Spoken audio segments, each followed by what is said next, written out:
Hi welcome to my YouTube channel Kalyani kitchen కడపరుచులు.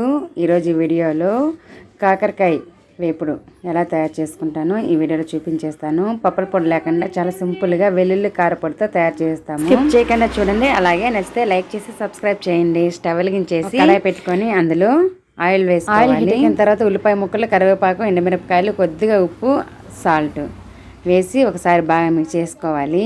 ఇవి కొద్దిగా colour కాకరకాయలు చాలా పలుచగా అనేది కట్ చేసుకోవాలి. అప్పుడే మనకి సపరేట్గా ఉడికించుకోకుండా పోపులో వేస్తూనే కరెక్ట్గా వేగిపోతాయి. ఈ విధంగా కట్ చేసి నీళ్ళలో వేసి పెట్టుకోండి. అందులో కొద్దిగా సాల్ట్ అనేది వేసి ఉంచండి, చేదు లేకుండా ఉంటాయి. ఉల్లిపాయ ముక్కలు కలర్ వచ్చిన తర్వాత ఉప్పు నీళ్ళల్లో ఊరపెట్టుకున్న ఈ కాకరకాయ ముక్కలన్నీ వేసేయాలి. లో టు మీడియం ఫ్లేమ్లో ఫ్లేమ్ని అడ్జస్ట్ చేసుకుంటూ మధ్య మధ్యలో మిక్స్ చేసుకుంటూ ఉండాలండి. అప్పుడే కాకరకాయలు అనేది అన్నీ కరెక్ట్గా వేగిపోతాయి.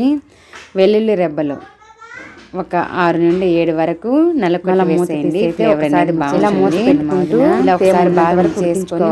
తేమ అనేది లేనప్పుడు మూత ఉడికించుకోవాలి. ఫస్ట్ లో ఫ్లేమ్లోనే ఆయిల్లోనే వేయించుకోవాల్సి వస్తుంది. మీకు ఒకవేళ ఆయిల్ తగ్గితే పైన ఎక్స్ట్రాగా అయితే వేసుకోవచ్చు.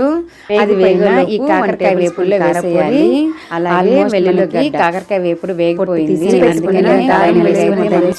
ఒకసారి బాగా మిక్స్ చేసుకొని 1 నిమిషం లేదా 2 నిమిషాలు లో ఫ్లేమ్లోనే వేయించుకొని స్టవ్ ఆఫ్ చేసేయండి.